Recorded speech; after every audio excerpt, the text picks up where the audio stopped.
Down. Give us a few seconds. We are live. Yeah, welcome. I am muting. All It's right. Is 9 on the nose. I see that Fantinuum is already in the chat. Hold on. I see that Fantinuum is Hold on. Chill out. All right, good. All right, you good to go? Everything's fine. Shut up. All right. Whoa, okay. Whoa, bro. Relax. What's up, Fantinuum? Mutton chops. Are you now? It's not much. Wait, what are you talking about? Kind of. I know what you mean. There's a line, almost like what was that dude's name? Wolfman Jack. Hey, Wolfman Jack. Yeah, well, you had that very distinctive beard, and you've got the straight line here and here, which kind of. Well, I do have chin hair. I have the chin hair. It's just it's gray here. Yeah, I'm saying that dark line makes it look like you have mutton chops. Yeah. Shave that off. No, I did. You actually do have mutton chops. You know what I mean? This is when I actually enjoy having some facial hair when it looks like this. Well, just get trimmers that will always keep it at that length. Well, I like it a little fuller than this. Oh, so it's not this. Thank you. I do look distinguished. Yeah. I did no advertising for this whatsoever on Twitter, Instagram, anything. We're just going to play this. Good choice. Yeah. We had over 300 views. And that's too many, guys. So we don't want that many ever again. Yeah, it's very scary. Thankfully, nobody commented. Oh, you're a funny guy, Yule. It was unfortunately with obviously the robot, it wasn't as much roboting as stalling. I listened to the audio and it sounded like I was taking very, very long pauses in between, moments, which I kind of do anyway, but not that long. Yeah.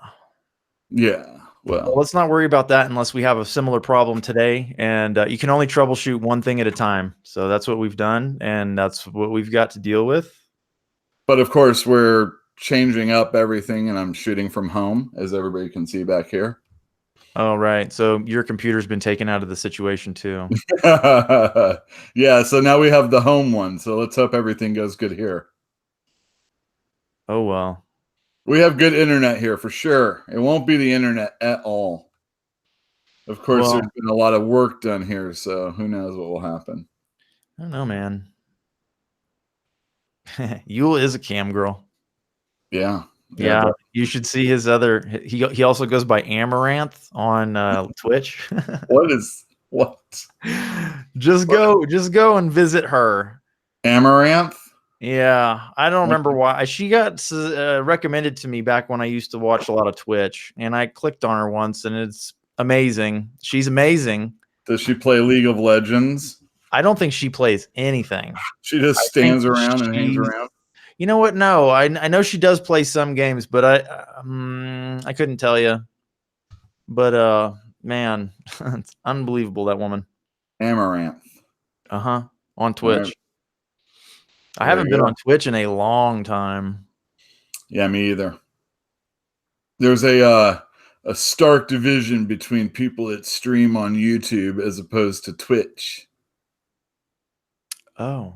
I don't know. I've heard that. I don't believe in that. Whatever. People love to classify and put people into different jars and categories and stuff like that. Yes, because it makes the world seem like it has some sense. Well, I mean, as a that's why I think I collect things. I get to put my little figures in their little, areas, even if it looks haphazard. I'm definitely got my stuff in the stacks that they got going into the different places they're going to go someday. Someday. You're dreaming about organizing. I was looking at reorganizing my books according to the Dewey Decimal System. And that's a lot more work than I wanted for myself. So I quickly reverted back to straight alphabetical, but at least my shit's organized. Yeah. Organized. I mean, did you ever read High Fidelity or watch the movie? Yes, I watched the movie. The book is excellent. It's all about this guy who loves music, and he has his favorite top 10 these things, and he has different categories, and he lists them according to what's going on in the book. And I think he does that pretty much in the movie also. And I like that book because that really spoke to me. I have my CD categories. So, I mean, who knows what CDs are anymore?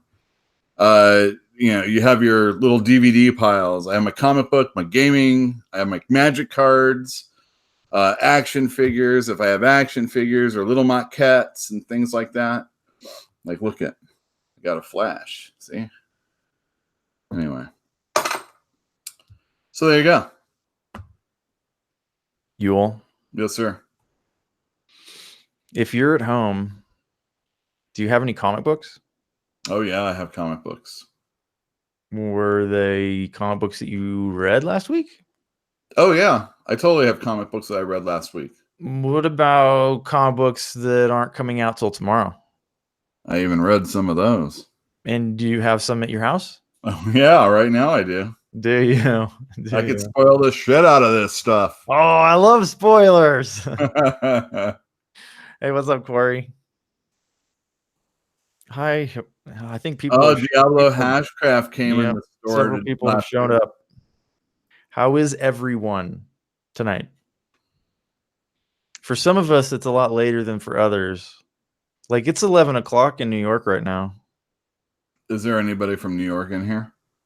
I mean, any East Coasters in the house?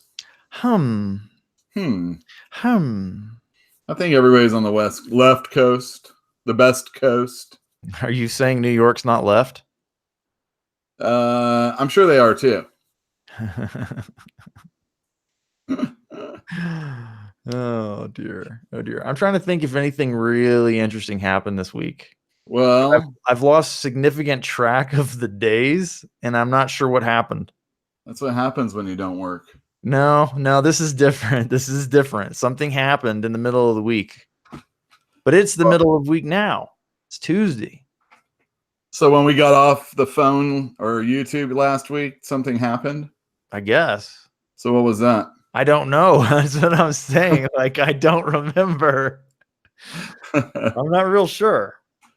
Too many of those edibles. Fantinuum. You're the best. I like mass holes. I think that's a great term for people. No, that was Homer said Taxachusetts. I like mass holes better. Massachusetts. Now hold on. What did happen this week? This weekend was Saturday, Sunday. Jesus, dude, I don't even remember. I know I went over to Phil's place and helped him finish out the garden. Oh, really? Yeah, I saw his parents. They came in from Texas. And I'm going back out there, I think, tomorrow night because, we were friends growing up. So I know his parents. Excellent. Teaching as everybody falls asleep. I was doing that too. Yeah, it is really hot here right now. And of course, you're not having it hot right now. It's cold here. Oh. Careful what you wish for. No. I'm happy that it's cold. But it's cold. I have to wear sweatpants when it's cold. I love it hot. Give me it hot, please. Why don't you move someplace hotter? Well, you will get hot, I'm sure. No, I'm not talking about me. I'm talking about you. Oh, yeah. Bring it. Make it hot. Well, Southern California is a lot hotter than the Bay Area ever gets. I told you I was glistening. Oh, people can tell? Hold on. Yeah, see? I put on my you must have really good internet. I put on my foundation. I'm sorry, everybody. You're supposed to have a do-rag made out of comic book covers. Oh, let me drink this. Dab it across your forehead. Oh, we used to have to do that in Sunday mornings when it was really hot in the morning, and I needed a wet towel here. It's just because I don't know. Yeah, it's hot here. Let's talk about comic books, man. All right. What kind of comic books do you like? None that I've met recently. None that you've met recently. No. All right, well, let's try and change your opinion on that. I think that we should just do a show that's trying to make me like comic books again. Yeah. Yeah, Conan is What back. did you used to read that? What did you used to read that you thought was really good? Well, I mean, it was a long time ago, so I don't know that I would still think it's any good. But I read and enjoyed Transmetropolitan when it was out. I read ElfQuest when I was quite young, and then I read Poison Elves when I was a little older. And after that, Transmet came out, and then I don't remember. I don't remember anything big after that. Did you ever read Preacher? No, that came out before Transmet. Mm-hmm. What about well, you're mostly a sci-fi guy anyway. No? Yeah. Well, I mean, sure. I mean, there's not. I mean, comics, I don't care so long as they look good. Yeah. You like black and white comics? You like color comics? What do you have a preference? I prefer black and white. Yeah. Black and white isn't something that really gets done as much anymore. It's usually hence my lack of interest, you know what I mean? Yeah. Well, I think you would have maybe liked that Blood Realm quite a bit, actually. I'm sorry, the what? Blood Realm from Alterna Comics. Yeah, we talked about it, what, last week or the week before? Yeah, something like that. I thought it was really good. And when it finally gets collected, that's definitely something you should be looking for. Okay. That was my Google notifications, okay? Pardon me? You know Google Alerts? Are you familiar with the alerts that you can set up with Google? No, I don't know anything about that. Okay, well, you can do it. I don't remember how, and I can't tell you, but if you typed in Google Alerts, then you would get some information about it and how to do it. And it's they're very good. It's kind of like Twitter, but there's no other people interacting with it whatsoever. Basically, it's a database scrubber, and whenever the subject of your alert gets mentioned in an article on the internet, it pings you and tells you. Excellent. So that's how I found out about the Frank Black vinyl getting reissued. Because years ago, I set an alert for that, and it came up. It came up, I don't know, 2-3 months ago finally, but it paid off. And you got that? I did. I had to pay a lot of money for it because every place that I called or went to didn't have anything I was looking for, or they had sold out. Like 3 stores in Austin and 4 or 5 in Fort Worth. So you spent extra money on the internet? Yeah, no choice. No choice. I'm not waiting another 23 years to get that record. Yeah. I got the Prince audio cassette. Well, good. Have you been rocking out, driving around in your what do you have? You have a Highlander? Highlander. Toyota Highlander. Yeah, so you've been driving around your silver Toyota Highlander thumping the old Prince beats. It's a purple Toyota Highlander. Is it really? That's for argument, or just for story, let's say so. Okay, well, all right. Yeah, purple, and I'm thumping with Prince and Versace Experience. That's what it's called. It's fantastic. It's does it live up to expectations? Yeah, it was really good. I liked it a lot. It's probably about like 30 to 45 minutes of music. Okay. A bunch of different stuff. It's got it's kind of jazzy. It's got a lot of guitar. It's got a little let's say rapping and some other stuff going on too. It's good. It does have a tape deck. Oh yeah, it has a tape deck. I don't know, when did tapes disappear and what year is your Highlander? The Highlander is like a 2000. God, I'm so horrible. 2011, I think. Is that an aftermarket cassette tape player? I think it is. I don't know. It was 2011, dude. Nobody had cassettes. Don't know what to tell you. It's there. Nobody. I mean, I don't. My memory's not the best, but maybe it's 2008. I have no idea. I'm a horrible owner when it comes to automobiles. Oh man, But I just yeah, got it has over. a tape deck. I've gone to Rasputin's and bought 50-cent tapes. Yeah, well, yeah. Yeah, it's great. I've got like the Oak Ridge Boys. Of Let me course tell you you, do. Of as course you no Elvira, you think it's a good song. do. It's Elvira. on and on and on and on. Elvira. Uh-huh. Giddy up, bop, bop. Yeah, it's I just did like not know that was the Oak Ridge Boys, but that song is yeah, it's pretty stupid. that's not the Oak Ridge Boys. I don't know. Let's say it is again for story's sake. Why are we talking about the Oak Ridge Boys? Why aren't we? Because what else do you have in your car for 25 or 50 cents? I had Sonic Youth at least. No, you're not going to get a good cassette tape like that. I did at the time, but that was years ago. That was like 2001.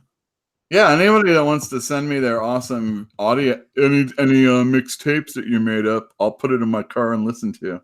I'll make sure to give you a review on your mixtape. Oh man, get that. So, do you remember the Tercel that I had? Oh yeah, the Tercel. Do you remember how it had a broken radio? Yes. Corey remember I think Corey would remember. That was the one I took a hammer to that thing because it had eaten one of my tapes and it was fritzing out and it wouldn't turn on reliably anymore. But periodically you would just be driving down the road and it would just turn on, and it frustrated me, and I was really, really high, and I took a hammer to it and I smashed it like ever living hell, and it started working again. There you go. If you can't fix it with a hammer, it was never really broken, I guess, right? They call those guys hammer mechanics in industry, guys who just like beat on things and hope that they work again. they're a real set of the population. So there wasn't a lot of stuff last week, but you know what's going on this week, right? Wait, this week? You mean coming up? Yeah, coming up on Thursday. Does it have 4 initials? No. Hold on. FCBD. That would be New Comic Book Day you're talking about. I said F. Oh, F. That's on the 4th of May. That's not this week? No, it's not. Oh, that's the 23rd now, huh? Mm-hmm. Dude, I don't know. What's happening this week? This week, Avengers Endgame comes out. Oh, the movie, the Marvel movie that I wasn't going to go and see. Well, you're like one of few, I'm sure. I think I've missed too many. I need to go back and watch them before I can watch this one. You think so, but you really don't. Okay. Are you going to I mean, if you didn't watch the Avengers from last year, then yeah, you do need to watch that. But other than that, that was the one where spoilers. Everybody, close your ears. Is that the one where half the world disappeared? Yeah, everybody knows that. Spoilers. Spoilers, everybody. Spoilers free. Half the world died. So there's even a website where you can find out if you would have survived I think they call it the snapping.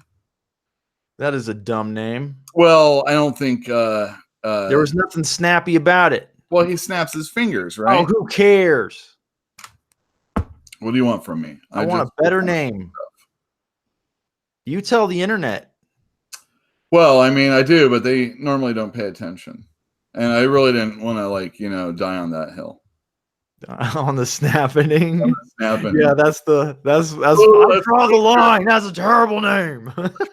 How old are you? Oh man. Funny. All right. So that's coming out this week. Yeah, this week. Is it Wednesday or Friday? I think Thursday night there's usually is when the premieres are. Oh. Well, I mean the midnight releases, which are usually around 8 o'clock or something like that. Have you ever gone to a midnight release? Yeah, I've done that before. I remember I did that for Batman. Was that the only movie you've ever gone to see? Say, what was that? Is that the only movie you've ever gone to see at midnight?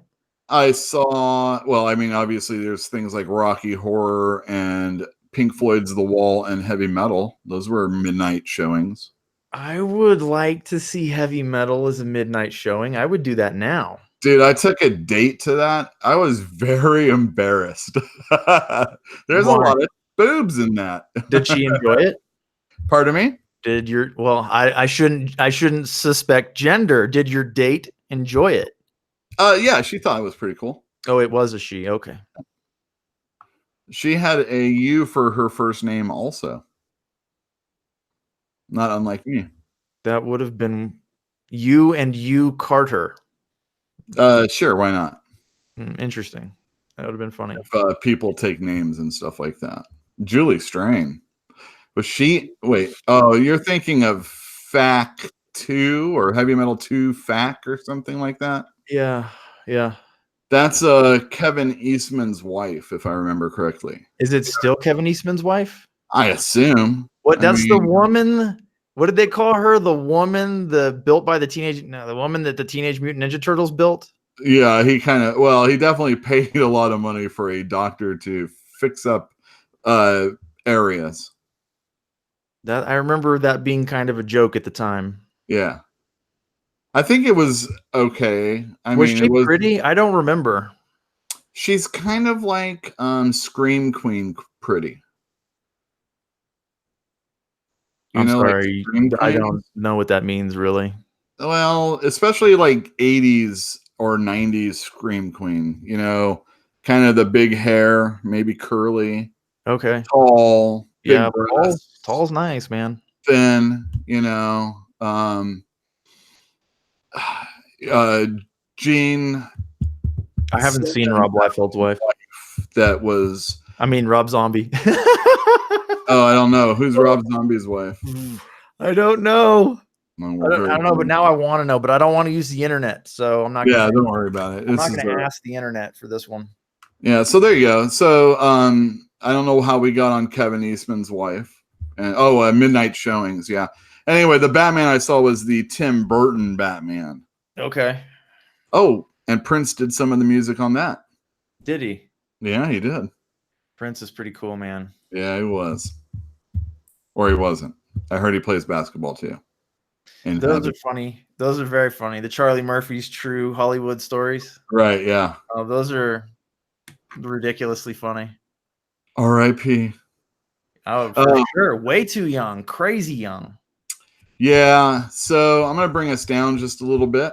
I want to get this I know. Fantastic Comics customers. I am sad to let you know that one of our customers, your fellow customers, called me up at the store and let me know that he wasn't going to be shopping with us much longer because he's sick, and he told me how he was taking care of all his affairs.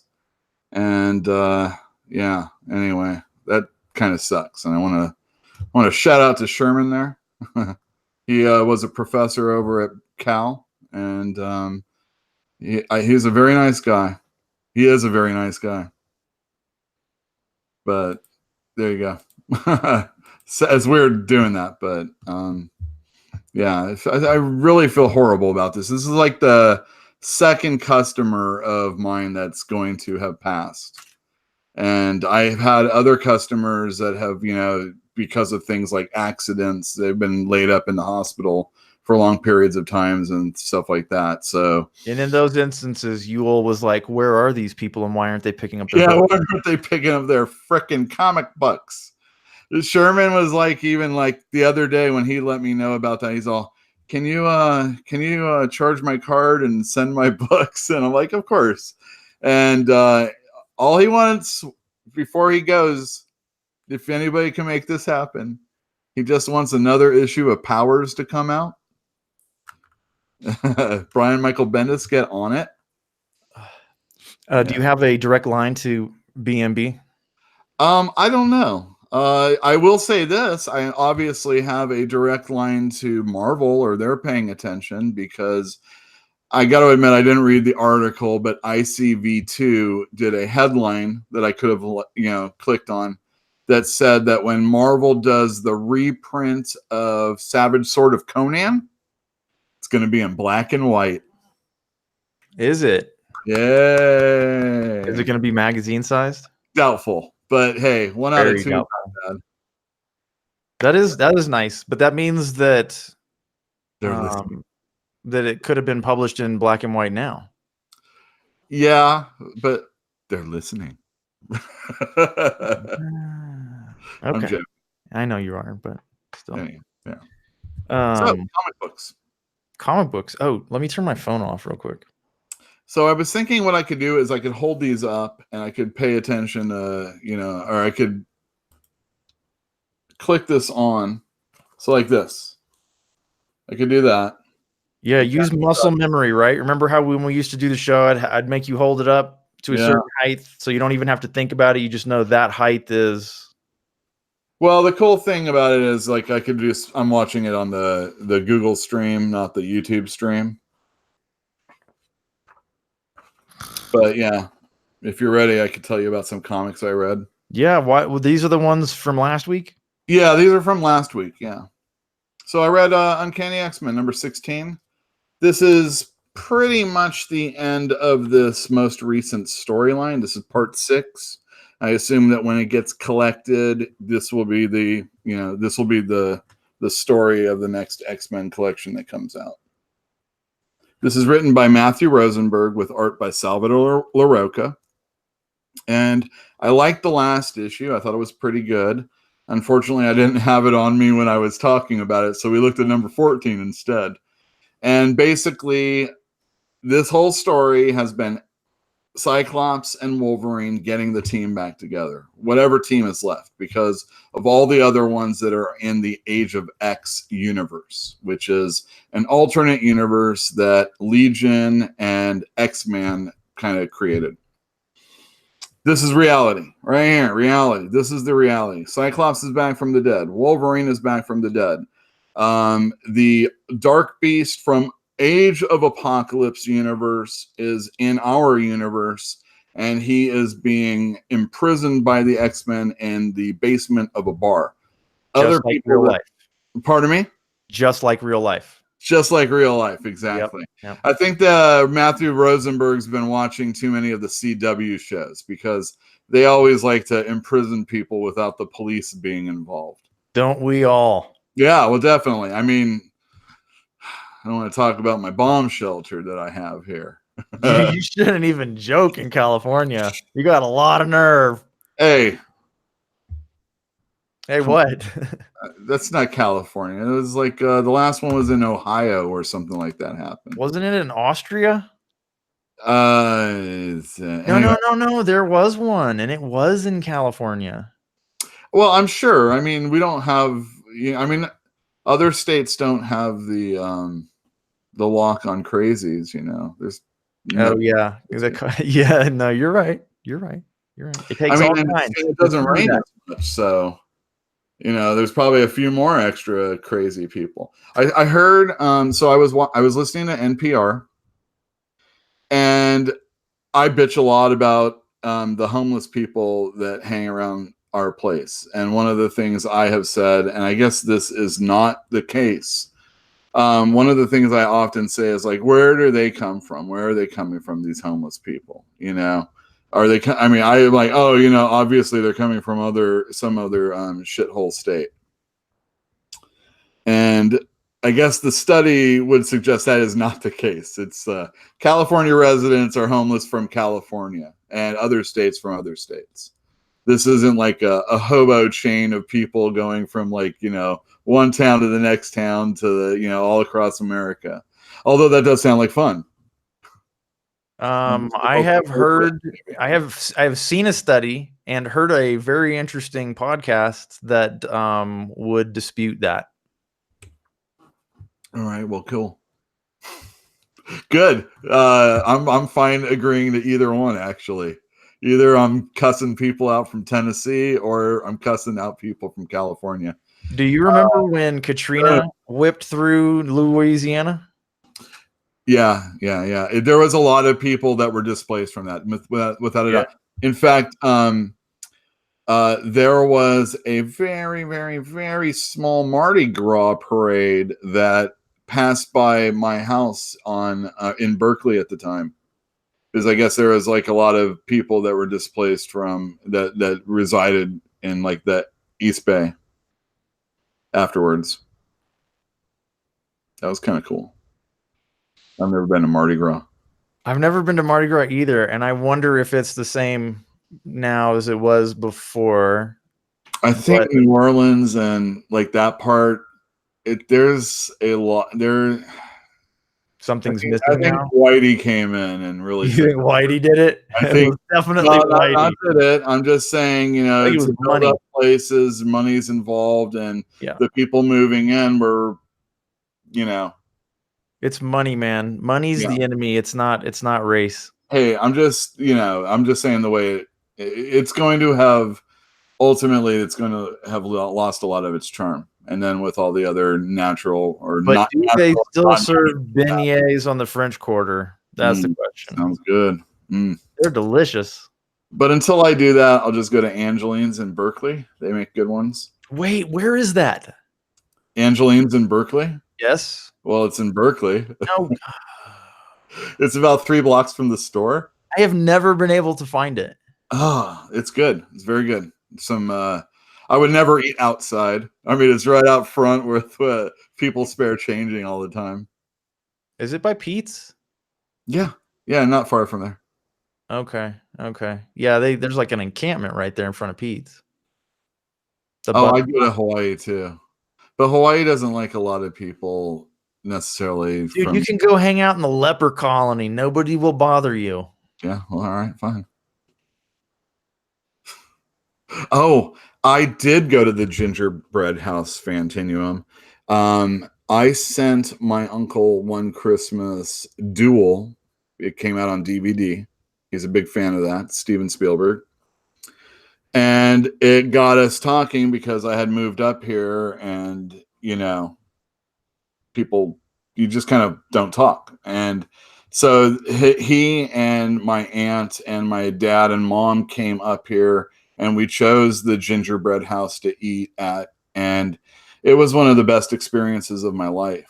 There was people playing piano and my dad was having a great time. We all were. It's sad. I only went there once and I'm sure it closed down not too long after, but it was fantastic.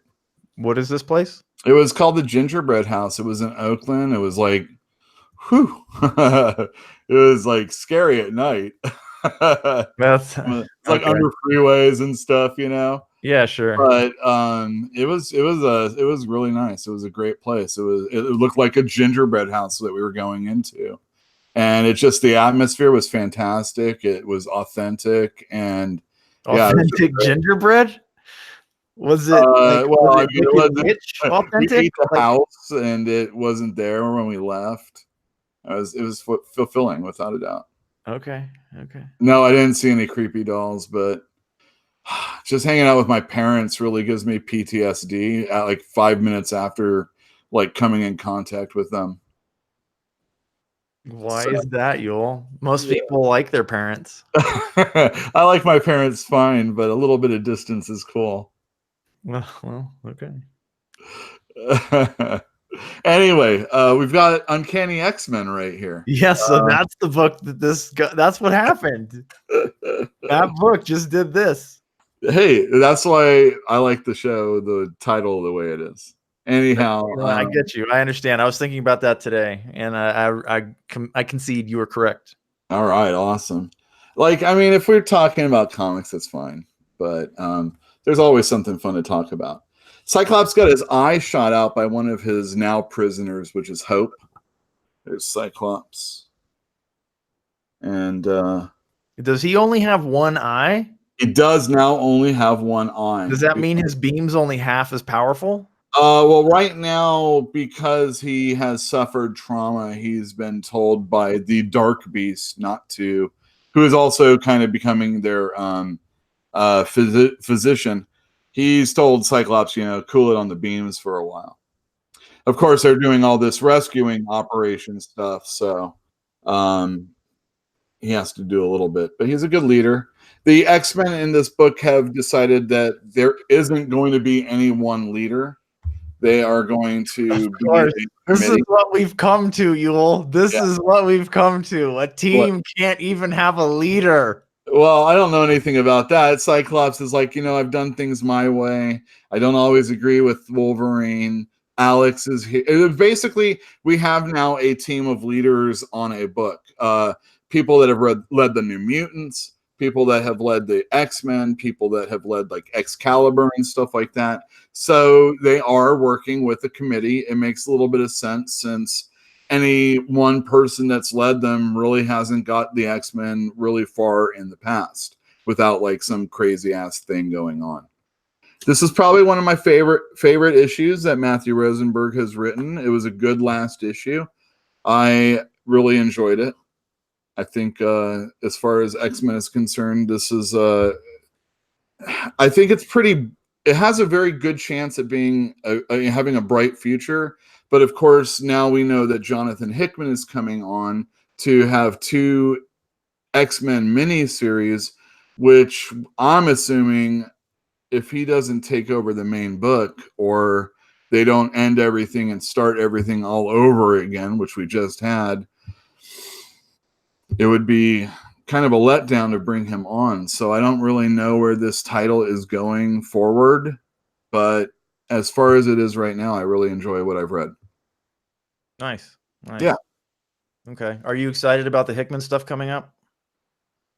I'm not excited about reading 2 new miniseries that are going to go bi-weekly. So I'm assuming we're going to have Hickman X-Men A one week and Hickman X-Men B the next week, and then Hickman X-Men A #2 the next week, and on and on and on. Probably resulting in whatever series he's going to start up, whether it's an X-Men that doesn't have an adjective, or it's this Uncanny X-Men book, or a new Uncanny X-Men book, or the Phenomenal X-Men, whatever. So that's a no. No, I am excited. He's a great writer, and I really like him. And one of the obvious books that he had to take over if he was going to work at Marvel was the X-Men. He did the Fantastic Four. He did the Avengers. It's just obvious that he would take on the X-Men, and the X-Men have needed a lot of rehabilitation for a lot of the things that have gone on in the last like 5 to 10 years. And that's what this series was supposed to be doing. But now we've got Hickman coming on. So what it really does is, yes, I'm excited for what he's going to do, but is it going to negate everything that's going on right now? Is it going to make this what I've just invested all this time and money in, not being worth it?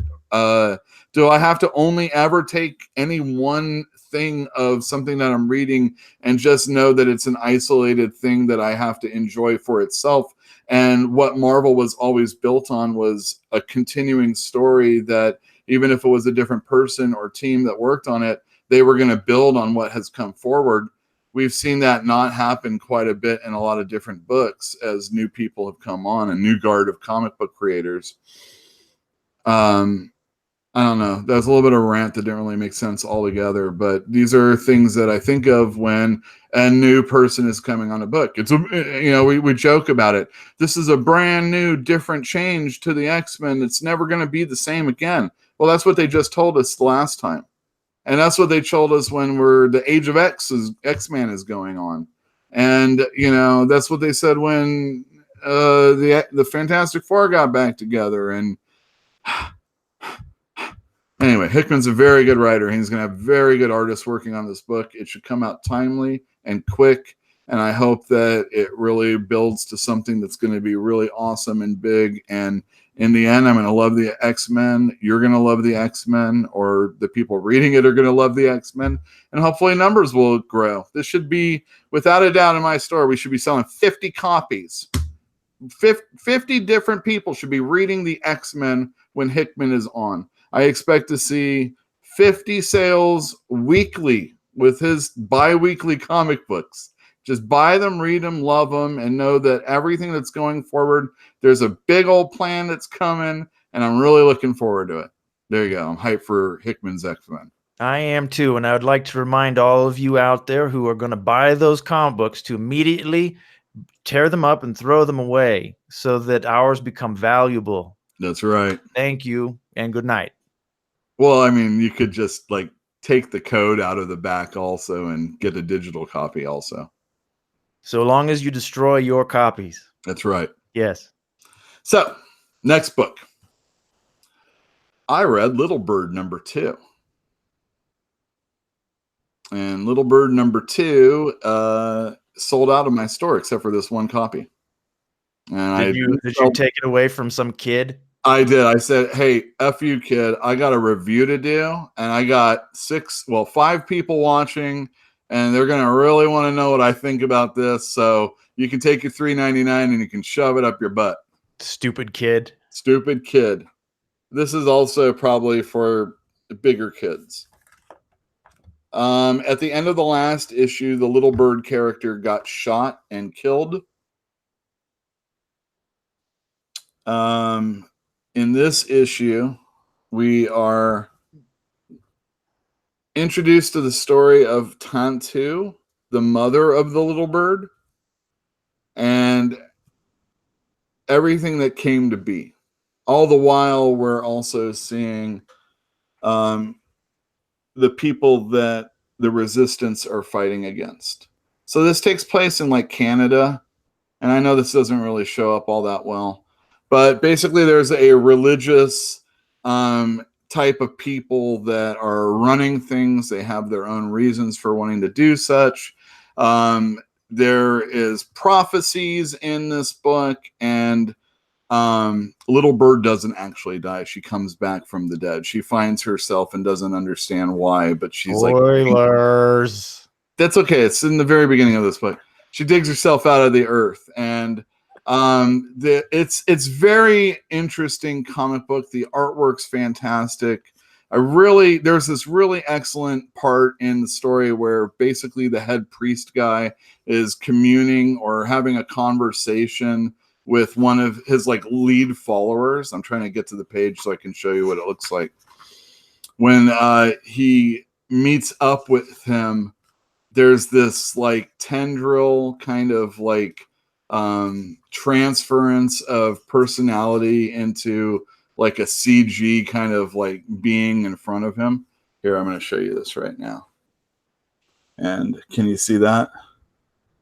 I'm going to show you. Yeah. So these tendrils are going into the guy. And then in the next panel, you see the purple area where his essence is basically being formed. And then he has a conversation with the priest, and it's really a neat scene. I don't want to tell you too much because it's only a 5-issue miniseries. It's futuristic, but also very fantasy. It's got, like I said, prophecies, and the little bird character is supposed to be a big deal and, bringing, kind of like a peace to her people. It's really good. I like it a lot. It's a neat story. I like the dialogue with the characters. I recommend Little Bird. I will bring this back to the store. I've already ordered more copies, so in a couple weeks I'll have more #2s. #1 has been selling well. I did not need to get the second print of it because I still have a whole bunch of the very first ones. And yeah, there you go. Little Bird. Image. That's awesome book. Good job, Image. Way to make a good book. Image. Excellent job, Image. So, War of the Realms #2 came out last week. This is a bi-weekly miniseries written by Jason Aaron with art by Russell Dodderman. Russell Dodderman did the Jane Thor stories. Pretty. Yeah, he's really good. Matt Wilson is the color artist. This issue basically tells you what's going on in Midgard. And when we say Midgard in the Marvel, and for the most part DC universe, we're talking about New York. There might be moments where we see something going on in another city, but ultimately we're following the Avengers and the different characters in New York, like Spider-Man and stuff like that. The war has come to Earth. All the other realms have been destroyed or taken over by Malekith and his allies. Malekith is the dark elf. He's teaming up with the frost giants, and he has people from hell, new rulers from hell, I think it is. And Surtur, or Lady Surtur, I don't know what her name. Oh, Cinder, that's her name, Cinder. She's involved. Odin gets involved in this storyline. The Valkyries do. There is a bloodbath that happens, but ultimately, what this issue does is it breaks up the story into the different mini series that are going to be going on. So these are the only books you're going to need to read, as far as I can see. War of the Realms. This 6-issue miniseries is all you're going to want to need to read. If you're already reading Thor, or you read Thor before, you're going to probably want to read that. If you're already going to be reading, Avengers, you might as well read that. Jason Aaron's writing all those. Those are going to probably tie in very good or very well, but it's going to explain things that are going on, probably not be the most important parts of the story. That's going to happen here in War of the Realms. But what happens here, the teams get together, they make a plan, and then they separate, or they're going to separate. And so that's how you're going to have like that Spider-Man strike team. And there's going to be an Avengers. There's going to be different Avengers strike teams. And there's going to be Spider-Man and I can't remember what they are. The Realm Warriors or whatever they're called. So yeah, anyway, this is a really good book. It's more of a setup story. There's some really good action. I like the writing in it. Again, the artwork's fantastic. And yeah, War of the Realms 2 was really good. A strong event book. It's nice to hear you actually compliment a book genuinely. Oh, yeah. Well, it happens from time to time. Well, I mean, you seem like you actually are enjoying that book compared to some of the stuff that we've talked about in the past that you can tell it's okay. But yeah, well, a lot of times, I'm more likely to enjoy something as I'm talking about it after I've read it, rather than something. What are you trying to say, Yul? That you've reviewed entire series without reading them? What I'm saying is, before I read a book, if I talk about it, I have to give an opinion about what I think it may be like, but I can't really, get too into that beforehand. That's all I'm saying. Don't you just love reading, though? Isn't it the best? Yeah, reading's my favorite activity. I've given up almost all the others. Really? Yeah, all the others. I tried stopping to breathe. No, you didn't. But it's too hard.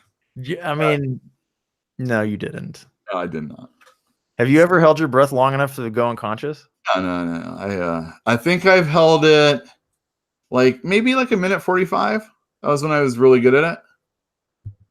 Wow. Yeah. Maybe it was a minute 15. I'm not judging or whatever, but that's we used to do that in junior high, dude. I think you kind of bend over half and you breathe deep, is like you kind of hyperventilate for a little while, and then you stand up and hold your breath, like big breath, and then somebody pushes on your chest after you stood up, and you just pass out. Yeah, you pass out. I had friends that did it. Yeah, I would not do it. I would not do it. Well, I mean, so parents, that's why your children are getting dumber. It's not the fluoride. No, not at all. Maybe it's the fluoride too. I don't know. No, kids, and the minute they're around each other, yeah, that's it. It's over. You never know. We had fun. I don't know why it was fun, but we did. Yeah, it was fun. It's kind of like getting, a little toot toot before you can get toot toot. Right. Hey, look, we're all looking for some sort of euphoria. True. I mean, I got a lot of comic books. Auctions are that way. Saying something shitty to somebody on Twitter does it. Oh, you had to ruin it with Twitter. Hey, I pretty much stayed away. I don't want to talk about Twitter. Yeah. I don't want to. I don't think you can make me. Well, I was just giving it an example. Sorry. Didn't mean to. All right. Let's eating Tide Pods. Jesus, is that still a thing? At the grocery store here in Albuquerque, they're locked up. Lock them up. The Tide Pods are locked up. You have to, I don't know what you have to do to get them, but you have to tell somebody you want them, because I guess kids were buying them. But I have a hard time believing that anybody would do that. Yeah. Like, no, no, I No. wouldn't do that. Even I when I was think I stupid think only enough. a few people did that. I don't think it really happened near as much. I think it's one of those things where they did it out of fear that somebody might do it. Right. Well, I mean, lock it up. Yeah. I mean, I think people were stealing them more than they were using them to eat. That would make sense. That would definitely make sense. Now take those razors out. I want to steal some of those. Well, Sudafed, right? That's the Yeah, big one. Sudafed. Just grind Yeah, it. because like I just want some damn medicine. No, got to go wait in line. That's right. All right, what else did you read? All right. So I read this book. This is Justice League of America, number 142. What's up with the throwback cover? This is a throwback comic book. I got this on an online auction. Oh, so what year did that come out? This came out in the year 1977. I was 7 years old when this came out for the first time. Spoilers. Spoilers. They all live. So this is a story about Elongated Man, Aquaman, and the Atom. While the other Justice League are calling them in, they're out doing a mission on their own. Wait, there's somebody called, what was his name? Unbendy Man? What did you say his name was? Elongated Man. That's a real superhero? So Elongated Man is named Ralph Dibny. He I forget, it's like some sort of root he took, and he became like a rubbery. And along with his wife, they go out and do like detective missions. Unfortunately, his wife dies in identity crisis, and he's on the Flash television series now, I guess. Is he? Yeah. Okay, that's Yeah, he's kind of like a copy of Plastic Man, but he was kinda. Jeez. Well, I think Plastic. Well, he doesn't turn into boats and stuff like that. He really just stretches. Anyway, in this comic book, I'm just going to tell you what happens really quick. This super hot alien chick right here is named Willow. Hold on. Where? Right here. You see that? She's super hot. This is by Dick Dillon, and it's written by Steve Englehart, I do believe. Is that name still floating around, by the way? What was that? Do people still go by Dick? Well, his name was Dick, but yeah, no, I know that. Yeah, 1977.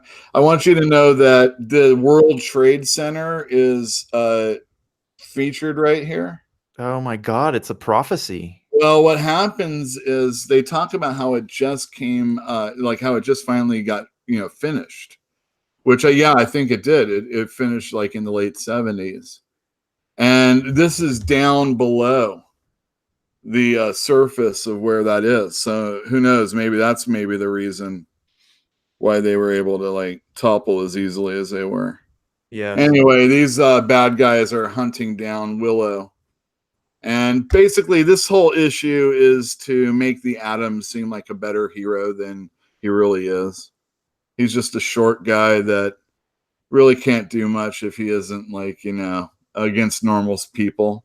But he is in a situation in this story where he's the only one that could have saved the day.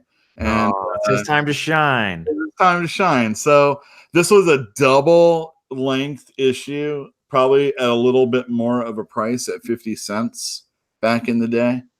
This was really good. I liked it a lot. It's a key issue because it's the first appearance of Willow, and everybody loves a key issue. Why did you have that out to read? I just wanted to read something old, and I thought it'd be fun if I talked about that. Nice. And Dick Dillon, I really liked his art a lot. Let me show you a couple more pictures. Here he is. Dick Dillon died basically working on this book.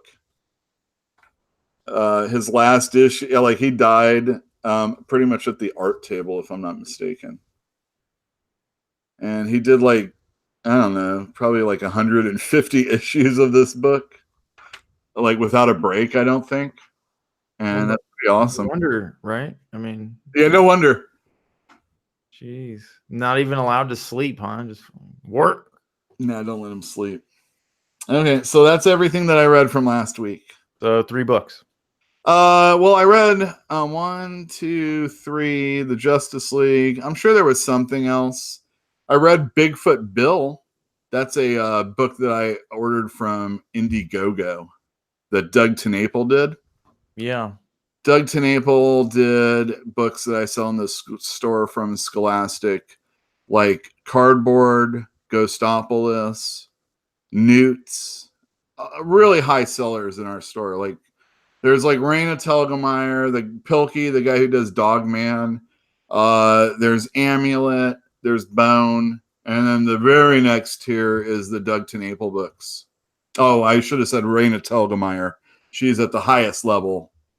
She does like drama and Sisters and Smile and all sorts of good stuff. But yeah, Bigfoot Bill was excellent. It came with some trading cards. I did a post on Twitter, about it. And yeah, it was funny. It was really well drawn. For those that don't know, Doug TenNapel also was the creator of Earthworm Jim, the video game, and one of my favorites. Hey, you know what we don't do anymore? What don't we do anymore? We don't do the week's bestsellers. Oh, yeah. Well, Little Bird did really well for us right off the bat. Yeah, I've been wondering about whether or not people would care if we talked about our bestsellers. I am curious always. Yeah, that was definitely the bestseller of last week. The War of the Realms tie-in books have been doing very well. I haven't been ordering heavily. Like I've been very, very tight on them. And we're going to see at this next issue, that might be a detriment. The next issue I'm going to talk about coming out for tomorrow. But, you know, with everything that's going on in the store and as hard as it is, you know, trying to like make everything successful, I'm in a situation where I'd rather sell through on something rather than have it hanging around. So the War of the Realms tie-ins have been doing really well. Again, I'm going to keep those pretty tight because 2 months of that stuff. Plus, you know, if anybody's reading the Spider-Man thing or if anybody's reading the X-Men stuff that's going on, because Age of X-Men has like 5 different titles that are 5-issue miniseries. That's a lot of ducats someone has to spend if they're Marvel, you know, zombies. Ducats, huh? Ducats. Yeah, it's a good one, man. Thank you. Anyway, coming out next week, tomorrow, we have War of the Realms X-Men miniseries. This is written by Uncanny X-Men series writer Matthew Rosenberg. Is that a number 1? It's a number 1 of the miniseries. It's a 3-part miniseries. Well, I have to buy it now. Yeah. It's drawn by Perez. And he's pretty good. I like his stuff a lot. And since it is written by the series writer of X-Men, you can see Cyclops is missing part of his eye. And it's like right along the line that follows after the issue I just read of the regular Uncanny X-Men series. I do like that. This has a nice little map of the realm. Well, this is Midgard of the realms. This is all of the world, and it shows who is hanging out at what part. So in the Americas, we have the Jotunheim frost giants. And then down here in South America, I have this backwards. It looks like the Enchantress is down there. And then over here, I'm really bad with geography. We have Ulik the Troll. And it looks like Cinder and Malekith is down there in like Europe. Anyhow, I read all of this issue. And I think anybody that really, really likes Matthew Rosenberg, really likes Uncanny X-Men right now, or just wants another story to the really good War of the Realms series, is really going to like this issue. They're gonna like it a lot. It has Danny Moonstorm and the end. All right, so what happens in this book? I'm gonna tell a really quick synopsis. The X-Men have a mission that they're doing. They're trying to rescue some kids, and Danny Moonstar, she has magic take her away in the middle of the combat, and Ilyana Rasputin, magic comes back, and they're like, "What'd you do with Danny?" And they're going to go look for her. The X-Men are, and Danny is important to Asgardian story, or the Asgardian story, because she's become basically a an honorary Valkyrie in past New Mutants and X-Men stories. And so this is really an accepted thing within the Marvel U. It ties in. It's not something that just seems superfluous. You don't need it if you're reading War of the Realms only. Don't get this if you're only doing that. But if you need to have everything, or if you just want to read another really good one, or if you like Danny Moonstar, get this book. Good art. There you go. What'd you think of that? I think I don't know who you were talking about. No, I'm sorry. Who the hell is Danny Moonstar? All right, so Danny Moonstar is one of the New Mutants from back in the 80s. She's a Native American. Her most famous storyline was the Demon Bear storyline when Bill Sienkiewicz took over the art duties. It's classic. Really, really classic stuff. I have one of those books right now in the store. Anybody listening can go in and get it. I can get more after I sell out. It's a good series. New Mutants by Chris Claremont and Bill Sienkiewicz is some classic stuff. And so there were some other stories that Sienkiewicz didn't do, and Art Adams was the artist. And when he was doing them, they were kind of Danny heavy, and they had to do with Asgardians and the Valkyries.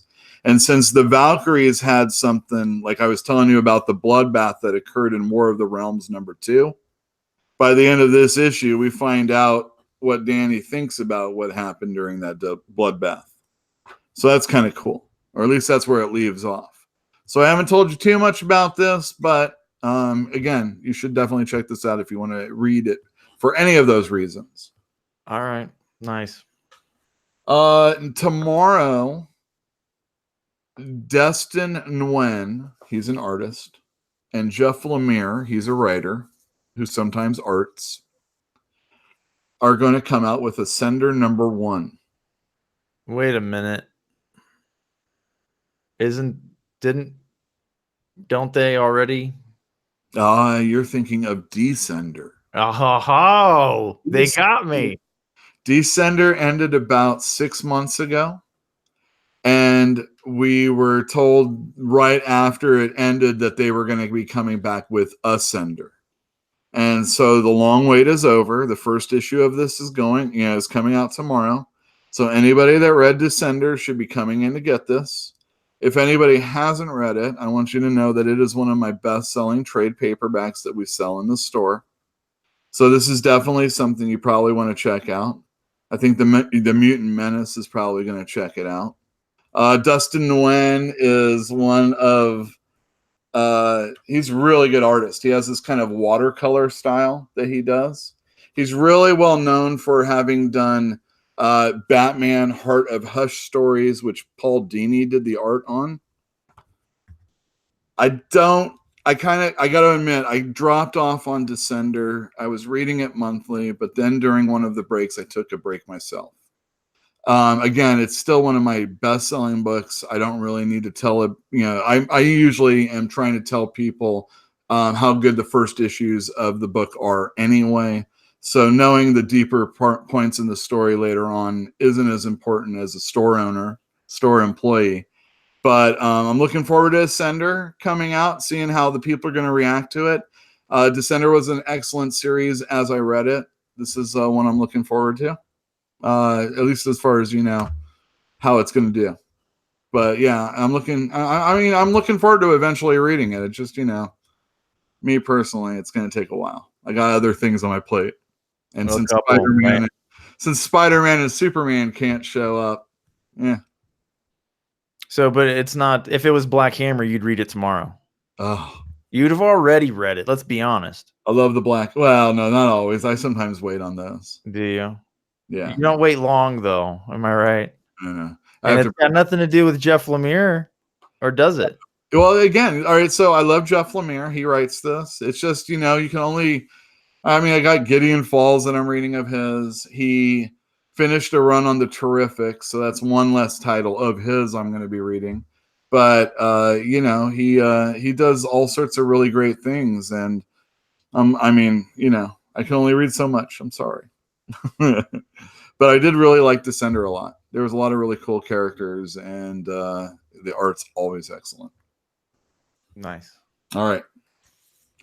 I haven't talked about this book since we used to film that thing in Sunday mornings. This is Spawn. So the reason why I'm telling people is because it's the road to 300. People really like centennial issues, and they usually want to know about the issues that surround those centennial issues. I've ordered more of this. It still has really fantastic artwork by Jason Sean Alexander, not the guy from Seinfeld. He has a really cool atmospheric style that looks maybe a little computery these days. This is not so much sequentially driven, at least this issue, just by paging through some of the pages. I also think the clown is returning, so that's a big deal in Spawn lore. There's going to be a movie coming up soon. They just came out with the softcover collection of Dark Horror, which I did a lot of, again, on our episodes. We talked a lot about those stories. They were really good. That was. I really like Jason Alexander. He's a fantastic illustrator. That was the Japanese horror. Yeah, it was. It was following Al Simmons. We'll call his daughter. It's not really. It's his wife's daughter, his former wife's daughter. Spawn's a guy that died, came back from the dead because he loved his wife so much. He made a deal with the devil, and then everything went wacko. That's all you really need to know. But yeah, John Leguizamo. Whew, that was something else. Speaking of the Terrifics, tomorrow it continues. We saw the Damage issue, the Damage comic book end. I think Silencer is ending. The Terrifics is still going. We could be lagging. I'm not sure. Are we? The Terrifics is coming out, and it's written by Gene Yang. He did American Born Chinese. He did Superman for DC. It's going to have really nice artwork by Segovia. I can't remember his first name, but there you go. There's some stuff there. And I'm going to give this a try, see if I still want to read it. I really like the way Jeff Lemire ended the series. It gave them a reason for being together, even though the original reason they were together ended, about halfway through. So there were some new additions to the teams. Metamorpho has a son, and Mr. Terrific got together with his wife from a different planet, a different reality. That's lucky. Yeah. She's like him, and her husband, who was him, Michael Holt, died. And so they're getting together, and they really like each other, but we'll see how that goes. Yeah, well, these things do sour, but yeah. Yeah, without a doubt. I don't know. So we talked about the fact that the Avengers is coming out on Thursday. To take advantage of that, Marvel is coming out with a Thanos miniseries. I'm sure everybody's going to come in after, and they're going to go, I got to get something Thanos. And this is what I'm going to be able to show them. Teenie Howard is writing it, and Ariel Olivetti is doing the artwork. I'm a pretty big fan of Olivetti. He did a Space Ghost series back in the day with Joe Kelly writing that I really enjoyed. And who doesn't love a good Thanos Gamora story? So I always do well on Thanos materials, so I expect this to sell pretty well. The last one, there you go. good, didn't it? Say, what was that? Didn't the last one sell crazy good? The last one, yeah, it was originally written by Jeff Lemire, and then Donny Cates took over. Donny Cates then did the Cosmic Ghost Rider, and now he's doing Guardians of the Galaxy, which is doing really well for us. But not for Yule. The store, Guardians of the Galaxy. I read the first 2 issues. I thought that was really good. Oh, okay. Yeah, it's. I don't always do all the space things, and there's so many freaking titles. The space part of Marvel, I'm mostly Spider-Man, X-Men, and then we'll see what other kind of characters in the Marvel universe I'm into. All right, that's fair. Yeah. So Silver Sprocket is a company out of San Francisco, and they have a book called I Think Our Friend Dan Might Be a Dolphin. This is a small little mini comic book written by somebody named James the Stanton. I have had his books in before, but I never picked them up for myself. I was looking through my drawer that you can see open back there, which has a lot of my odd shaped alternative kind of comic books, and I didn't have any. Anyway, each page is a panel, and it tells the story how the narrator is telling how how the narrator realizes his friend is indeed a dolphin, including like finding him having sex with another dolphin. There you go. There you go. Like, hey, this might be a dolphin. You know, his blowhole sweats and stuff like that. It's not for kids. It's got cursing and obviously sexual situations. I think it's pretty good. It is a little allegory. You can figure out what kind of allegory if you pick that up. Wait, I'm not bright. What? You got to talk for a second. I gotta talk. That's hard, man. Yeah, I'm never prepared for this, and I realized that it's on me. I need to better prepare for this show, and that that means preparing for the show, which I didn't do. Yeah, I was just dying is all. Dying for something to drink?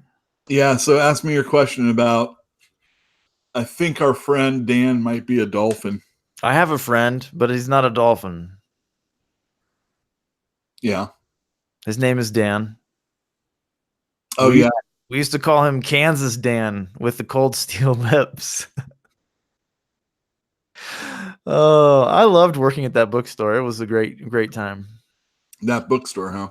Yeah, your direct and immediate competition next door. Yeah. If I still worked there, man, Price books. I'd funnel all the good paperbacks to you. All right, check this out. How long was the original Star Trek Enterprise? How long was their original mission, if you can tell me? Do you mean in their world or ours? Captain Kirk in the beginning says our continuing mission. Our how long? I don't remember. It was a 5-year mission. Well, it was certainly 5 seasons. So no, it didn't actually end up 5 seasons. I thought it was. The only thing was 3. Anyway, this comic book, this new #1 Star Trek, is the last year of their 5-year mission. Look at that great cover. Oh my gosh. It just evokes all the greatness of Star Trek. Wait, who's in the red shirt in the back? Somebody who's going to probably die. Yeah, that's a fact. Anyway, I don't really need to know much more than that. The artwork looks pretty darn good. Let me get that's Greg Hildebrandt that did that cover, by the way. This looks pretty good. I'm down with this. IDW has done a pretty darn good job over the years with their Star Trek material. And I assume this is going to be a good one. I'm not sure how many issues is going to be in this story, but I'm looking forward to it. So Star Trek, the year 5. It's a good premise. I like it. I would rather have the Year of Hell from Voyager than something with the old crew in it. I don't know what you're talking about. I don't like the old Star Trek. Well, the old Star Trek is where it's at, my friend. For old people, yeah. You know, there's just something undeniably cheesy and yet sincere about the original Star Trek that everything is predicated on going forward. So without that, you could never have all the other stuff. That's fine. I I mean, think even the well, man. it is William Shatner. Shatner's great. You just have to accept it. It's Spock just is great. The characters are great. I have no problem with that. I just think the show is cheesy. It doesn't look good. Didn't age well. Oh, it does look good. Those sets are so. I mean, they again very cheesy, but gosh, it looks so good. Anyway, sorry, I'm having to reply to something. FYI, to those of you who did not know, I worked for Half Price Books for 12 fucking years. Whoa! How many of those vans did you smash up? Just 2. It's the same van. I wrecked it twice. Oh, okay. Once was not my fault. That guy was passing people in very congested traffic on the shoulder at speed when he hit the embankment under a bridge and spun out of control. There was nothing I could have done at all. Ugh. At all. I'm surprised that the van didn't get totaled. I mean, I thought it was going to flip. I loved working for Half Price Books. It was the least stressful job I've ever had. And ask Jeff Hunt how he feels about it. At the time when I worked there, we had really good benefits. The pay was jack crap, but you have access to the stuff that I had access to the stuff that I loved firsthand before anybody else got a hold of it. And I had a great deal of control over all of genre fiction, but which is exactly what I wanted. So it was my perfect job. So yeah, I stayed for too long. You have a few Half Price Books, either ex or current employees here right now. And I was just talking to Mark, who's back in Texas managing one of their stores down in San Antonio, because we're friends on Instagram. I don't know. I know a lot of HPB people. I mean, I made a lot of friends there. Jeremiah, Hudson. I mean, I made a few enemies too. Yeah, anybody close to Hudson? Cerise! She hates me so. She really does. She really does. Comic books. It's related, man. Come on. At least to our store. Because remember, this is about the shop also, and right next door is the competition. Yeah, they do sell a lot of they have a lot of comics and graphic novels on the shelf. I don't know how they have same week as us sometimes. That's not I don't know. Well, I don't know what to say, man. Like if you were doing your job, they wouldn't be able to have a comic book section. Ugh. Right? I don't get it, but that's we'll talk about that next week. What's going on next week? We'll have more time to just bitch about that instead. We got 10 minutes, man. I got to talk about Invisible Kingdom. Oh, is it good? Well, it's the second issue, so I don't know. Was the first issue good? I thought it was pretty good. G. Willow Wilson did the writing, and Christian Ward did the art. It was about, if you remember, a nun or a person that wanted to be a nun. It is None, and she finds out some information that a person that is on it's like a money operation kind of thing. And this person who is on a ship and it crashes was looking in the manifest and realizes that there's some shady stuff going on there, and that's somehow connected with the person who wants to be a nun. And so it's got a little bit of mystery. It's got a lot of sci-fi in it. I'm not sure if I love the characterization, but it was a lot of like setup and information being thrown out in a somewhat I don't know mysterious way. That's mysterious. Mysterious in the Three-way. So we decided not to talk about what we were talking about, so that for that. I want to let people know that there's some books out. All right, let me just talk about this last book, and then we can talk about half-price books till the end of the show. We don't have to talk about half-price books. I'm just saying we were doing something, and you wanted to tell us that. I don't want to talk about how half-price books is able to buy comic books also. I mean, I see it on Instagram. We're back. What was that? We're back on track. All right. All right. I see it on Twitter. I see posts all the time. Hey, I got this comic for 50 cents. Look at what I found for $1 at half-price books. But that's wonderful because, you know, half-price books might be the only place you can get a comic book for what, like, you know, an hour and a half away, maybe. I've heard horror stories about people that actually go to comic stores that are about, you know, like 2 hours away, maybe sometimes more. I mean, what do you do then? You know, I guess digital or mail order is the way to go. Mail order is not the way to go. I Right, mean, how many comics do you get destroyed in the mail? But yeah, it is a little ridiculous because I've heard people that pass by our store that didn't know we were there that go, "Oh, fantastic comics." Like they don't know what we are, but they know that we're there. So people passing by isn't necessarily the problem, but people always go to half price to sell. I mean, almost always. Of course, you know, those guys that were thieves didn't go to half price, you know. They came to us. Probably would have been better to go half price. Well, they might they might have. Do you know? I have no idea. I mean, they might have. Anyway, I mean, you know, and not only that, half price opens earlier and closes later.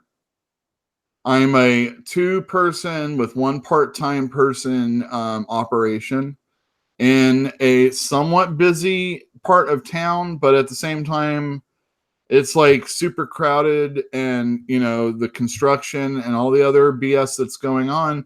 People can only park, you know, double park in so many areas, and you know, they go to the corner store, which is half price books. You know, I go up the street to the comic store that will actually give you some freaking money for the comic books and then price them up. You know, I mean, the person who does it there is very good and is in this room right now, so I would never say negative things about them. But they have done a very good thing. If you are, it's the hard previous person's in here too. They both did a really good job, actually. Do a really good job. Yeah, well, it sounds to me like if what I'm reading here is accurate, it sounds to me like you just need to go over there and shop through their half off bins and buy the good stuff off of them. Why aren't you doing that? Oh, well, I mean, that's all right. So the only reason to do that for me is to go in and get something so I can flip it for a higher price. Duh. Okay. I don't need to do that. That's what somebody wants to go in at half price to do. I mean, truthfully, I really only care about selling the product we're talking about. New materials to new people that are coming out so that we can grow this business. Selling old shit isn't going to do that all the time. I mean, it builds a different clientele, but it isn't really promoting the growth of future comic books, you know, or anything like that. So, I mean, for me, that's true. Like, I make a better profit margin when I sell a back issue, but I rarely sell a back issue compared to a brand new comic book or a brand new graphic novel. You know, 20 to 1, 25 to probably 30 to 1. You don't display any back issues. I display them all the time. What are you talking about? Well, how many? What does it matter? Well, it matters. Well, it does. I mean, I could throw them on the fucking ground, but it wouldn't make a difference. I mean, they're displayed. Don't worry about it. Okay. The profit margin is definitely there for used material. That's the spine upon which half price books built their business. Used material. All right. So we are really focusing that way in our store now. We do realize that the markup on comic books that I can buy from the public trade paperbacks that I can buy from the public can be priced up higher. Hell, I don't even have to price them up high. Nope. I just need to make sure that people are coming in and shopping that area also. Yes. If I'm making $6 for $1 spent, that's probably better than, $8 for 16 made, or something like that. I have a genius idea. I'll talk to you about it off camera. Oh, okay, very good. Comic books, but when I'm talking about like the stuff, the only thing that I get bummed out that goes into half price books sometimes is something like a key issue. If they got a run of the first 50 issues of Fantastic Four, I'd pummel the person that sold it to a half price books. What are you doing? You know what I mean? What are you thinking? That's the same thing for I picked up that Vonnegut book at Half Price Books for $5 the other day. I mean, where else are you going to get a Vonnegut book? What? But where else are you going to get a Vonnegut book? That's not the point. The point is people take stuff to sell. They don't know what they have. It's commonplace. It happens all the time. People die, just like your customer is ill. When he dies, somebody else is going to sell his stuff if he doesn't do it before he passes. That person doesn't know what they're doing. I realize that. Anyhow, yeah, I mean, it is what it is. And like I said, with parking and double parking and getting your stuff and getting a hand truck and all that junk, it's just easier to go to the store on the corner. If they didn't know that we were there, or if they didn't walk by our store, there was a time when we weren't really buying back issues and trade paperbacks and stuff from people unless it was just brand new stuff. And that was because of the personnel that we had in the store. They were a little bit more enthused with the new stuff, and leaving them in charge of stuff that, you spend a lot of money sometimes on those back issues to get them in the store. It just wouldn't have been right for them to have to deal with that kind of stuff when I wasn't around. So we're building up our clientele as far as, purchasing stuff from people. And it's a slow process, but that is definitely what we're like kind of aiming. We're looking at the store next door to us as a somewhat model for how we should implement our store going forward. Because although I do want to sell the comic books that are coming out and grow the new people, there's only so much of that is bringing people into the store. And I'm starting to now isolate just the things mostly that people are really asking for.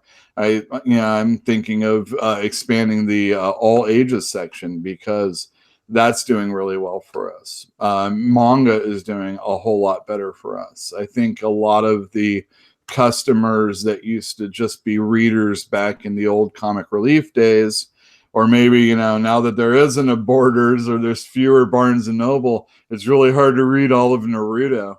And, I got to get it.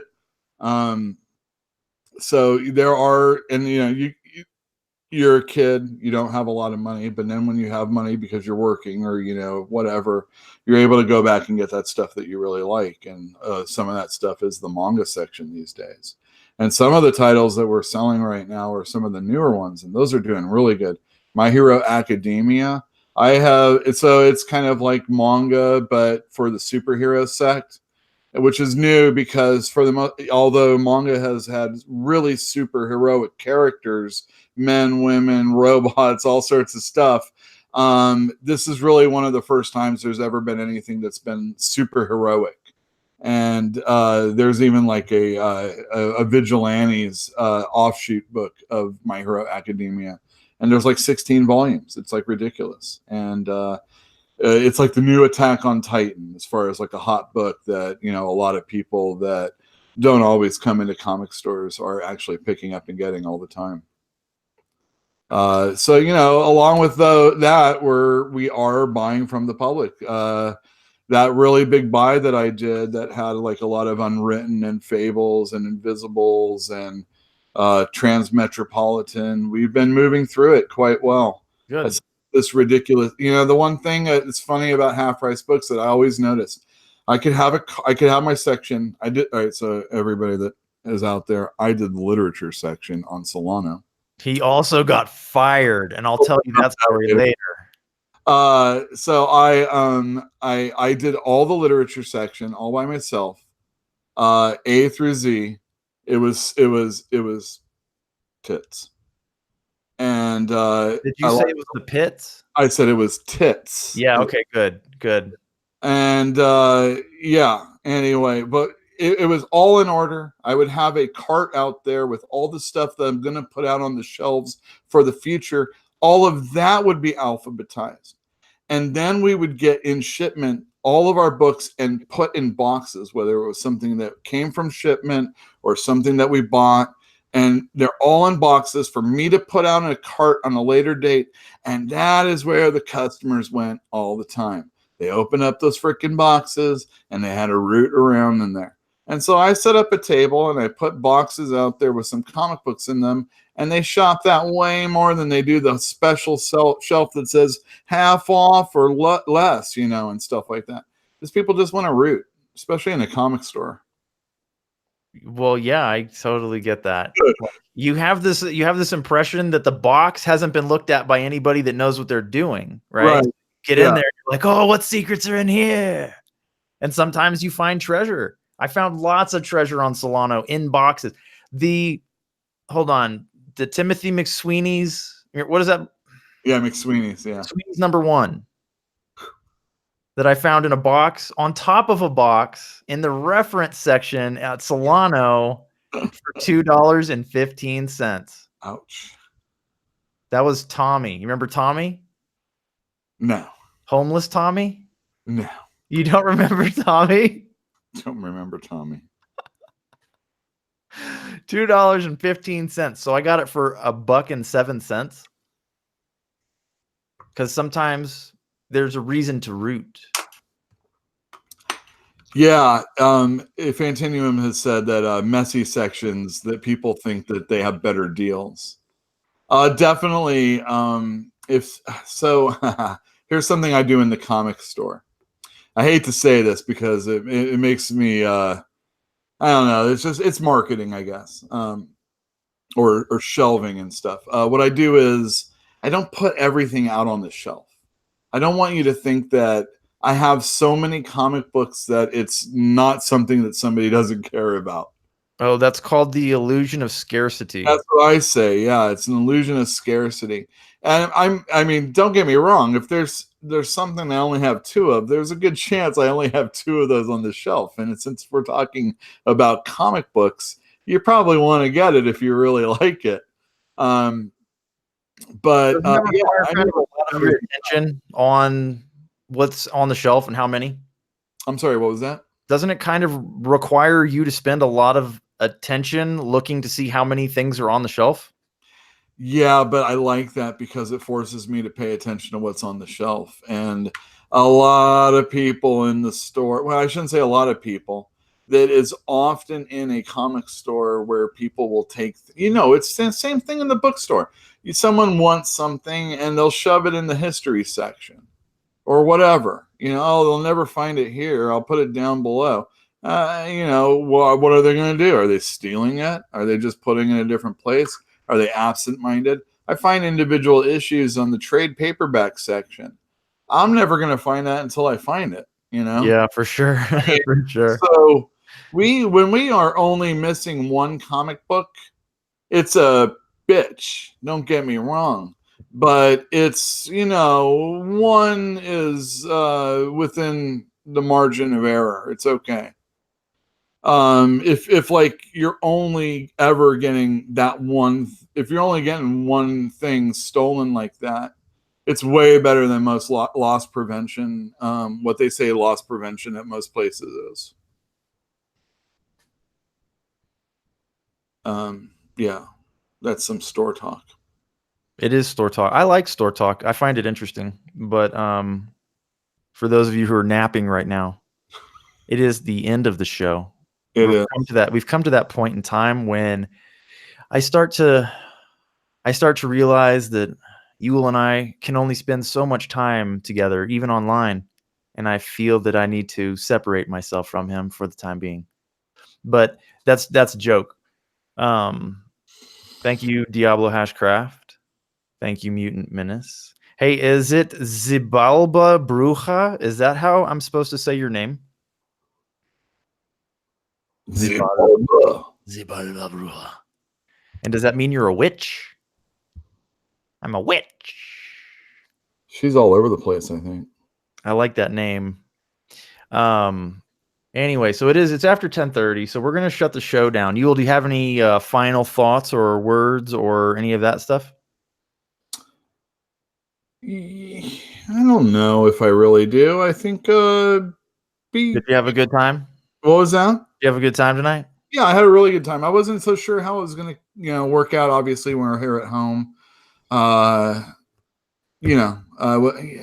the stuff here. I'm holding it up in front of you. It looks kind of dorky, but no, I did. I was able to actually see chat a little bit and respond to some stuff. It was pretty good.